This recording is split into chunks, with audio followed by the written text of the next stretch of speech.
know, there's a lot of literature out there about China's international orientation. A lot of people look at China's foreign policy in terms of strategy. I don't think that's the way to look at China's foreign policy choice. It's best to look at it in terms of a process. Essentially what the government is trying to do, this Communist Party is trying to do, is to manage this two transition domestically and internationally, to manage its again economic transition, and at the same time manage China's rise and the evolving international system. It tries to adapt to the international system, to join, to participate, but at the same time trying to bring changes to those system elements they don't like, and to realign certain elements of the international system. And that's if you want to use the economist Albert Hirschman's categories, essentially it's exit the compliance part, participation, but at the same time voice, that is change through participation. And the third part, I personally add to, is balancing, that is self-strengthening in terms of its power. They realize you don't have anything if you don't have power. Power comes from one, self-strengthening, including military modernization, very robust one, 07, 08, 18% military expenditure increase, and that trend will continue. And also self-power balancing through partnership diplomacy, for example, with Russia. Why? Why does China view the world this way? Why does China sort of pursue its interest in this fashion abroad? I think there's three factors. One is how they look at the world system. There was a debate in the early 1990s whether the world was becoming multipolar or the world remains to be unipolar. In the end, finally came to the realization, despite the fluctuation for the multipolar system, it's not coming, it's not here. The reality is the U.S. Western coalition has become very dominant. So that creates, that basically dissuades any notion that somehow a fundamentally restructured system is out there, is worthwhile, can be done. So you can't really imagine an alternative world order that is built on what China wishes. So that creates a constraint. On the other hand, we're talking about U.S. hegemony. And the U.S. hegemony tends to promote ideas of free trade, open economic competition, globalization, right? So, and in terms of policy towards rising powers such as China, the United States are pursuing engagement policy, which essentially says, there's a seat at the great power table, but so long as you behave like one, there's a seat you can for you. So, so that creates sort of the sense of opportunity within the system. That is, you can achieve your domestic agenda of stable economic growth under the one-party dictatorship, and also achieve your international aspirations and maintain your security working within the system. And finally, how the government defines, the ruling party defines the national interest. Again, they realize with the end of the Cold War, essentially it was a reform and opening up. Communism as an official ideology is essentially gone bankrupt. As Thomas Christensen at Princeton said, would like to say, if you're not communist, you must be more Chinese, which means nationalism becomes a key source of legitimacy. But that's not enough, right? Then you need economic performance, you need economic prosperity, stable growth. So how do you do that? You need to join the world, you need to participate in the global market. Again, you need to cultivate good ties with the advanced economies, including Japan, US, and West. So that, I think those are the factors that explain, again, how they look at the world and how they make the foreign policy choice. Implications.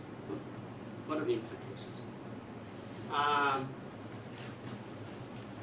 Let me just offer three. One is, given that the Chinese sort of international process really does not neatly fit into any international theories, traditional conventional wisdom. So I think what we ought to do is the best policy is really, we need really creative thinking in terms of how to deal with China to effectively address its pursuit of power, recognition, and acceptance and participation. And secondly, everybody wants to be tough, right? You got to have, strengthen the constraints to make sure that wayward behavior, aggression do not happen. But at the same time, we also ought to should not categorize issues in terms of us and them kind of strategic hostility. That is to reassure them that, in the long run, we're still welcoming you to join the great power club. Again, so long as you comply with the standards, to behave like a responsible great power. Several years ago, Deputy Secretary of State Robert Zoellick gave a speech, essentially, that's a very important speech on U.S.-China relationship. In essence, he basically welcomed China to become a responsible stakeholder in the international system. And that's essentially the message, right? And by the way, stakeholder does not spell as S-T-E-A-K. It's S-T-E.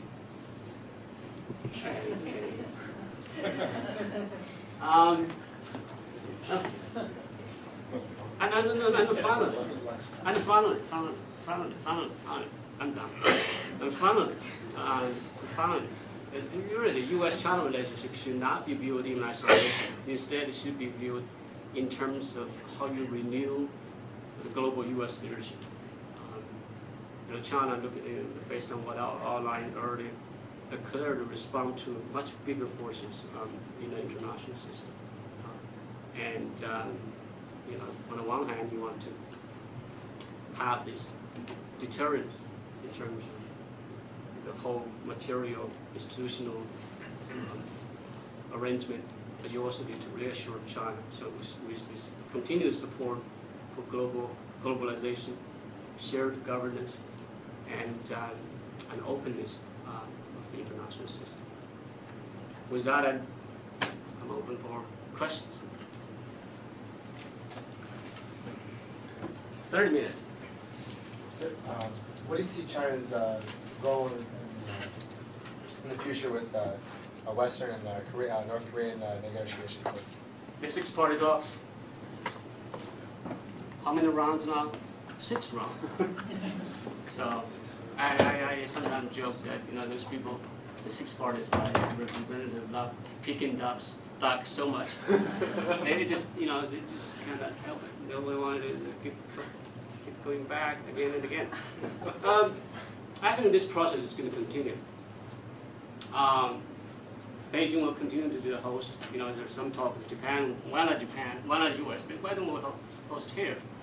I think because of the different elements, I think Beijing will continue to be the host. 6-party talks, well, as a process will continue. There's just no alternative. North Korea, the Korean Peninsula, is the land of lousy choice. If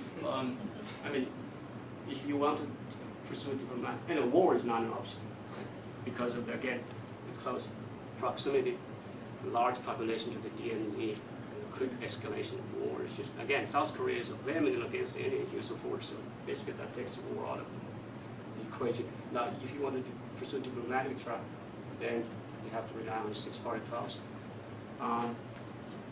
We'll continue. But I see actually, if somebody asks me what is the biggest change the Obama administration is going to bring U.S. Asian policy, I think Korean issues maybe the one. That does not mean that the 6-party talks will be abandoned. What I mean is the Obama administration may return back to this Clinton arrangement, that is give the North Korean a grand package, grand bargain. Yes, that is, I'm going to recognize you politically, protect security, give you security reassurance. Instead, you give me your weapon program. You dismantle comprehensively, irreversibly your weapon program. And that's what the Clinton administration was trying to do. I think very likely we may go back to that route. Yes. To piggyback off of that question, a while back when we had a speaker specifically on North Korea, he said that the Chinese Mr. Gordon John. Okay. May string North Korea along because it's a thorn in the U.S. side, and they enjoy the status quo China? of the issue. So they may not be pushing North Korea as much as they could. Do you agree or disagree with that viewpoint? I generally agree with that assessment. I don't think that they are going to push the bottom line. They don't want the regime collapse. Do they want denuclearization of Korea? Do they want a denuclearized Korean peninsula? Yes. Do they want the regime change? No. Do they want a speedy unification? Probably not. But again, so long as the process is focused on the denuclearization issue, so long as the process helps bring the six-party major powers together rather than driving them apart, they would continue to support the process. Yes. So it's maybe a stupid question, but what exactly is a revisionist power? Could you repeat the question? Sorry, Professor Lee. Sir, could you? What was the question again? What is a revisionist? What is revisionist power? The revisionist power, as I outlined at the beginning, in the traditional international, maybe that's the reason why so many people didn't show up. What is revisionist power? It's the notion of rising power is going to fundamentally, oftentimes violently, redraft the rule of the game, change the system, as previously great powers did in history.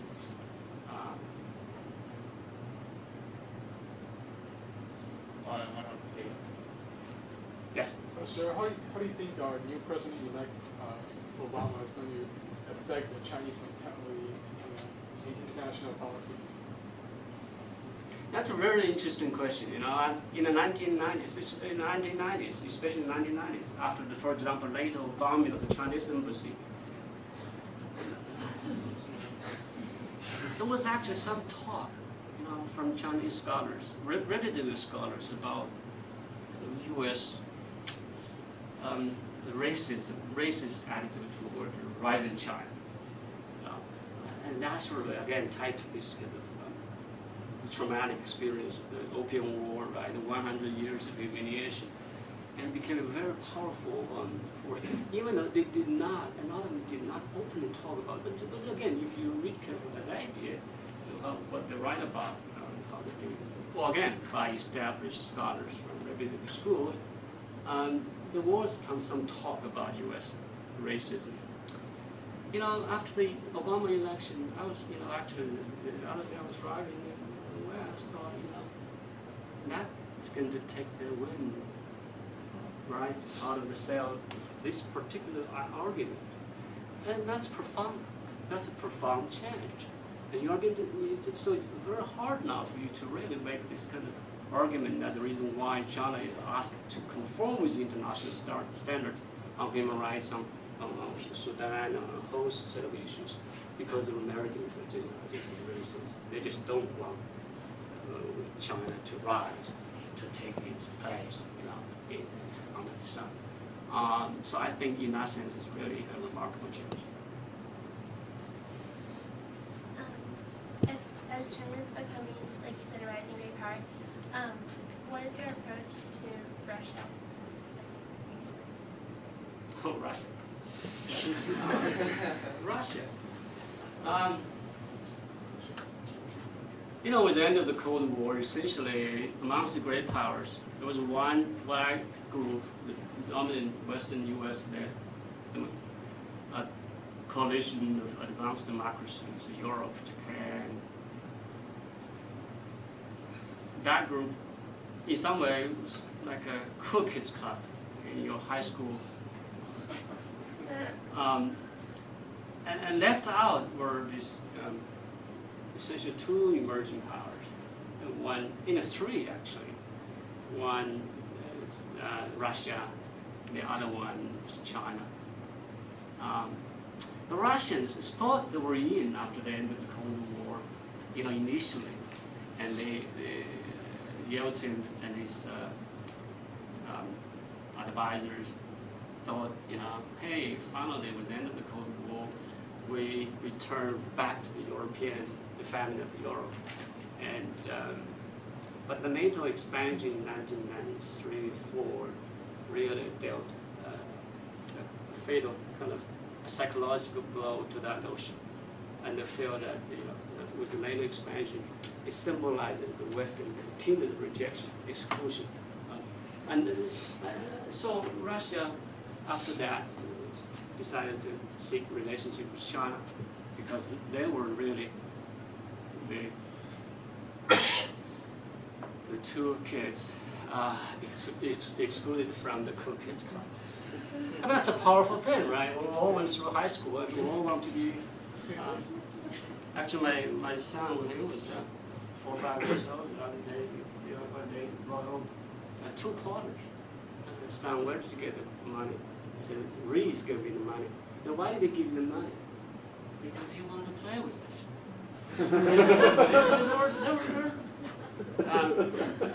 Are you suggesting international relations is juvenile? Yes. In fact, even worse than that. Great powers don't learn. I mean, that's why you have, as I said, a repetitive cycle of war. They're ants, and they just don't learn. I mean, you think about the notion, right? It's just a structural argument. We do this simply because we're addicted by this anarchy. We have to be on top. We have to have as much power as we can, not just in absolute terms, but also in relative terms. That is more and much more than other great powers, which are all potential enemies. Who knows, right? Oh yes, probably, I think so. So anyway, let me come back to the China-Russian question. I think that really creates the common bond. And initially, India was also part of it, right? The long white, the long Western, and then now, in the past few years, all of a sudden we started to focus on democracy. All of a sudden, because of the new democratic bond, India started to be wooed, right, to join the Western side. That's why we signed this. The last speaker was this. Last speaker. The Bellum Law. The nuclear U.S. nuclear package. Okay. Yeah. 06. Yeah. So that's what he was talking about. Essentially, you have this new kind of fault line between, right, Western cool kids, right, emerging non-Western powers, and India sort of sits in the middle, right? It's democratic, but at the same time, it's non-Western. It's a developing country. So the position of India all of a sudden takes on significant strategic significance, and that's something India was never, ready. I mean, for years, the West, the U.S. pursue what is called an offshore balancing strategy, essentially to keep India to the subcontinent of South Asia. And all of a sudden, with the new strategic importance of India, India sort of now become increasingly assertive as a global player. It feels that this is their opportunity, right? So they are now applying for UN permanency, and it's joining all the organizations that can possibly join. They want to break free from the Southern Asia, the tide of the rivalry, the ties of Kashmir with Pakistan. So that's, I think, the fundamental bond between China and Russia. But they're also very suspicious of each other, right? Because their ultimate goal is not to form their separate group. Fortunately, so far not, right? Because they both want to join the Cool Kids Club, right? That creates certainly a lot of problems of coordination, diplomatic trust.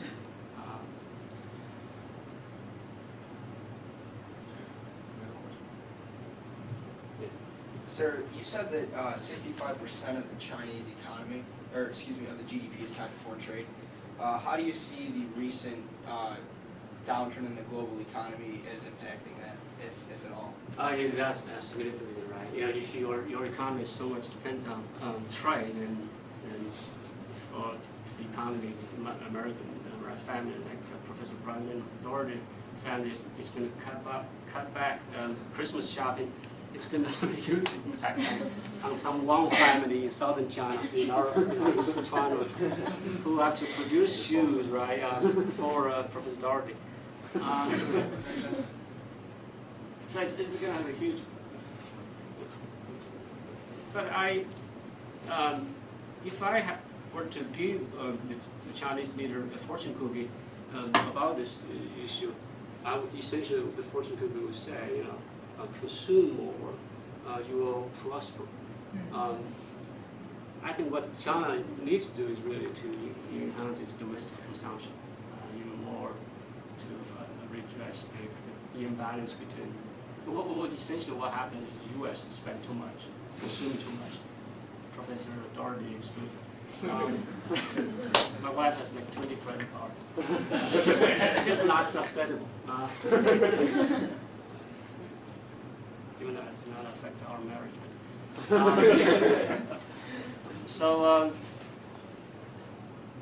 And so you have that, and certainly affect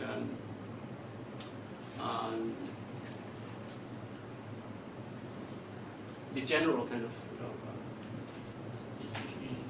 if trade becomes a problem, then factories are going to be closed.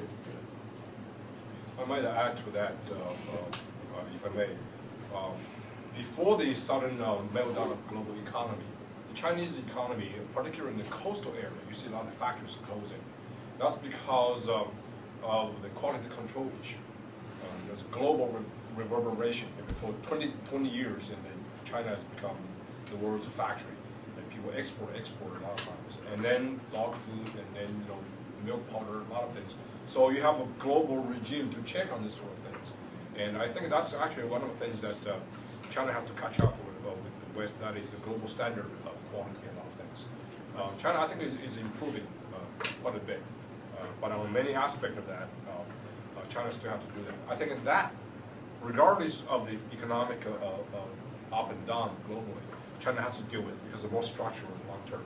In addition to the global consumption thing, the government has been trying to do this for, what, 15 years since Zhu Rongji is going to stimulate domestic consumption. The Chinese people, you know, there's no economic security as much as we see, so they want to save money. So China has enormous amount of savings rate, and if you save money, you don't consume enough. That's why Chinese government gave Chinese a lot of holidays. The holidays, a week holiday, you go there to consume, to spend money. But still, they don't save. They don't spend. They don't save. Right. Absolutely. China's like rapid economic growth and industrialization must have had an impact on its environmental resources. So what is the Chinese government doing in Canada to protect, you know, its environment, and if any at all? And what is China's stance right now in terms of the international effort to prevent global warming? I mean, you know, this is. Previously was a development first, right? You know, you got to see this as development and environmental protection as mutually contradictory. But now they're beginning to realize, you know, in order to maintain sustainable growth, you really need to take care of the environment. So they are paying attention to it. But again, the imperative, you know, economic growth, the need to maintain 9–10% of annual economic growth to generate enough jobs. To maintain the basic semblance of social stability remains just so powerful, so strong.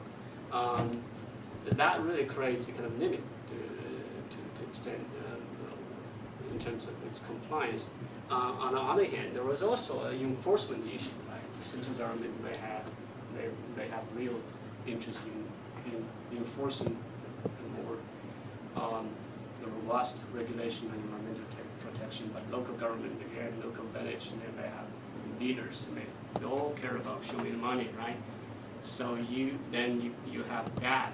They're the same in Chinese. China is huge. the sky is high, the emperor is far away. I mean, it is. It's hard to govern the country. Yes? Sir, kind of to add to that question, how much do you think that environmental regulations, Kyoto and stuff like that, will play a role to that seat at the great power table that you were talking about? Kind of the West judging them as responsible enough or not? Do you think that'll be an issue in the future? And this one is hard, the environmental issue. I'm not so sure if that is really a key element. Have we, United States, ratified the Kyoto Treaty yet? No. Then it clearly undermines, right, the power of that treaty in terms of generating the pressure for China to join, and increasingly clearly, as I said in presentation, with growing power, China and India, other developing countries, Russia and Brazil, and they are going to push for their own agenda. Look at the recent, Doha the World Trade Organization negotiation. Essentially, India and China killed the whole round in terms of reducing agricultural subsidies, and the Doha round is dead because again, India and China and Brazil, newly developing countries, essentially push for their own agenda, banding together and say, you industrialized world should do more. You should reduce your agricultural subsidies, and that's really those two divergent positions became so irreconcilable and close to collapsing. And you're going to see more and more, this kind of exercise of newfound power from emerging powers such as China and India. Yes. Do you think having the Olympics in China alter global perception, and if so, how? The Olympic, say it again? The Olympics in China, do you think having them there and just the opening ceremonies and everything, do you think it altered international perception of China? Okay. I forgot to repeat the question. That's I recorded everything. Do you think the hosting the Olympic Games changed the global perception? Not in a fundamental way. I think it probably did more in changing its own self-perception.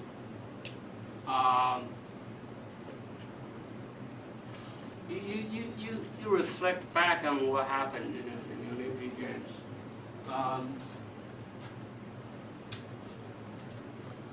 There was this, like in March, the Tibetan riot, right? Then you had the torch relay, a drama playing out on the global stage. Then you had this government heavy-handed control of stability order due for security reasons. And you also, on the sideline of the event, you heard about bombing attacks in Xinjiang, the west frontier, the Uyghur Muslim population area, right? So, the rise of great power, it's not like a sport event, 100 meter, or Michael Phelps, what's his sport? Swimming, right? This is 400 and then you're done. The great power is the process. I don't think there is a finish line in what's the stadium? Bird's Nest. The Bird's Nest. For China's arrival, it continues. It continues, and essentially they go back to the world goes back to its business. China goes back to take care of own issues, problems, as I outlined. I think in the popular level, probably did a lot of changing. It's kind of a subtle way. Just to add what Professor Deng just said, if you recall, opening ceremony obviously is extravaganza. It shows the creativity of the Chinese artists, but also shows those who think China is a threat, and then you will be further confirmed with that, because it's beating the drums, it's pretty powerful and robust, right? Those think China is a great country, you know, culture of peace and culture, you will be confirmed that too, because you see this smiling babies, singing songs, and it's really very, very nice. So, and then if you're a China scholar somehow, and you will be much more nuanced. For example, if you recall, one of the most amazing television broadcasts was marathon running. They broadcast the whole thing, and to show the beautiful street of Beijing and people lining up to cheer the runners. And if you keep looking and watching this, you say, wow, Beijing street is very, very wide and clean. Right. And not many people are around. What a nice place. And then, if you know China, you know, where are the people? They were kicked out by the government. So that's what I'm saying is, you can say, you know, everybody in Beijing was encouraged by the government to avoid the Olympics. They call it 避孕. In Chinese, if you know, it's called contraception. It's basically, you know, you're allowed to do that kind of stuff. So that's why what I'm saying is, government can make this very, very extravagant and very beautiful, wonderful. People will believe it. On the other hand, the Chinese reality is still there. You know what I mean? Good point. Yeah, maybe they stay at home watching TV, right? You know, this Olympic Games certainly illustrating this point in a powerful way.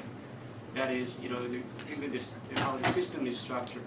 If the government sets its mind to do anything, you can achieve anything. You can do anything, anything they want to do. And that's very powerful, right?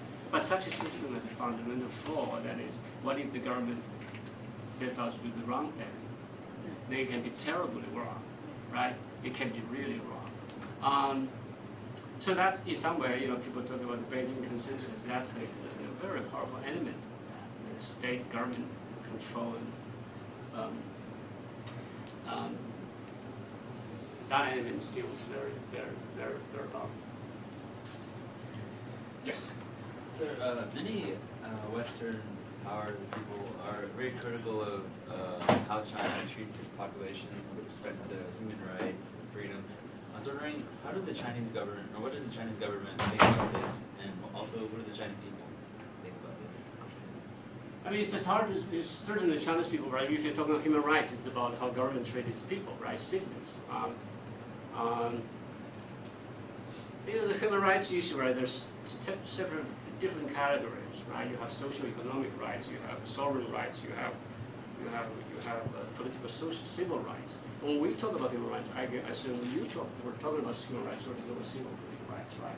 Right to assembly, freedom of religion, whatever.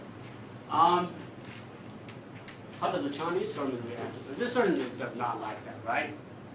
You know, human rights issue is the most sensitive issue because you think about it, human rights is about how government treats its citizens, its people. It's very much like a parenting skill, right? I certainly don't want anybody to criticize my parenting. I love my kids, right? I may be harsh, I may spank them. No, I don't. But you see the sensitivity of that, right? So the government certainly is very touchy. They don't want that.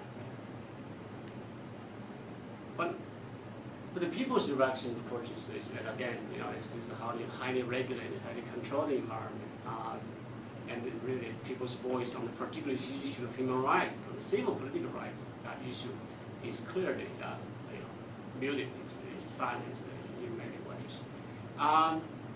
But it seems the populace is more concerned about economic rights. As Professor Riley once told me in Singapore, there was a slogan, "Give me liberty or give me wealth."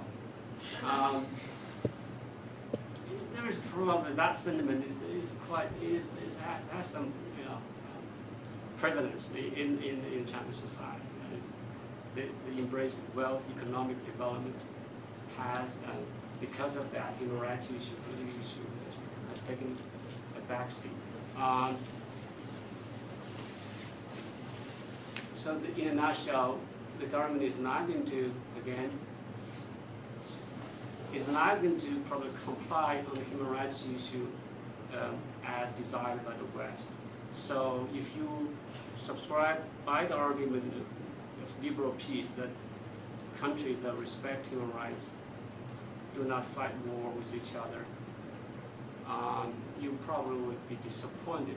I don't think China will evolve into a Western-style democracy, and and they are going to pursue what they believe to be the right pace, the right path for their political change. Any other questions? Oh, that was. Seeing as how the CCP is such an anxious body in that it's always worried about holding on to power within its domestic government or just domestically, is there that same anxiety reflected on the international stage in its ability to gain power and maintain its current status? So this hot domestic sort of repression translated into international. Yes, sir. I mean, that's probably one of the reasons why many people are so worried about the notion of Beijing consensus, right? Or somehow that the Chinese model would inspire many developing countries in the third world to emulate, to follow. What the Chinese government has been saying is, we're not trying to export our model. We're not trying to promote, the spread of our model.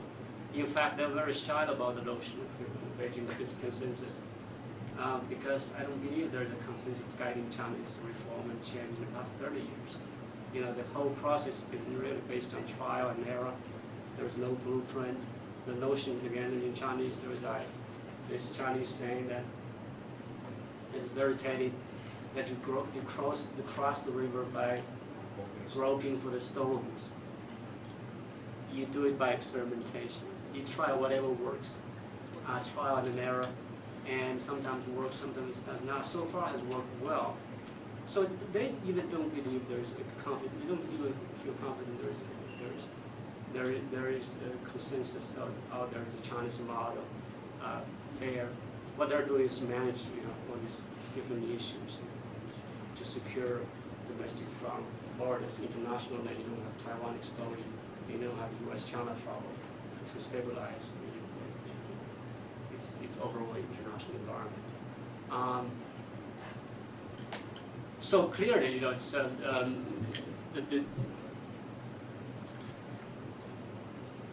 but this is not to say that this China's domestic policy is not going to manifest itself in its foreign policy, right? You see its alliance with Sudan, with Venezuela, with other unsavory regimes. Much of it is driven by economic oil interest, but also there is a political dimension to it.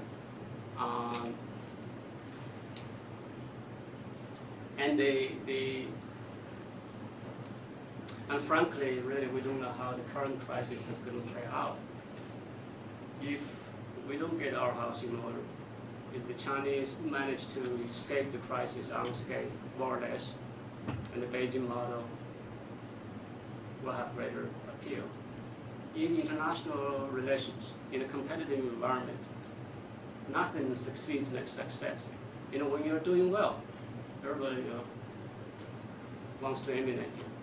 That's how essentially in the international environment, this is, we may say there's no consensus. We may, Chinese may not, but so long as they're doing so well, politically, there will be some implications. We have time for one more question. One more question. The earthquake that took place at the beginning of the summer in the Sichuan province, how effective do you think the Chinese government was in addressing that and the human factor in both in the rebuilding of the infrastructure of the cities? By all accounts, very, very impressive. Again, it's you compare that with our response to the soup. The Orient, certainly is right. The Burmese. The Burmese, right? Cyclone incidents. Generally, all accounts, even the Western media, they generally feel higher on China's handling that. But of course, the crisis, itself reduced a lot of problems, right? The shabby building, the high school, elementary school building that caused a lot of death, and the unruly regional despots, right? The local leaders not responsive to the call of the top leader in handling the crisis expeditiously. But overall, they mobilized, right? The People's Liberation Army, and that's another key element of the People's mission. Is domestic mission, and it's different from our U.S. military forces, and they, in that sense, played a huge role. By the way, U.S. military actually, for the first time, Pacific Fleet, Admiral King sent 2 military aircraft carrying relief goods, and those landed in China. First time since the Flying Tiger, right? It's remarkable.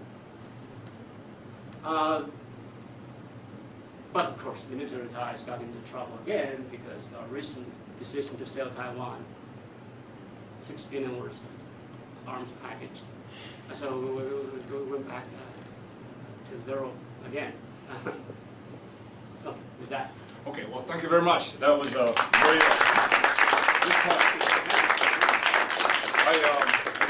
I apologize for the technical difficulty and also the conflicting schedule beyond our control.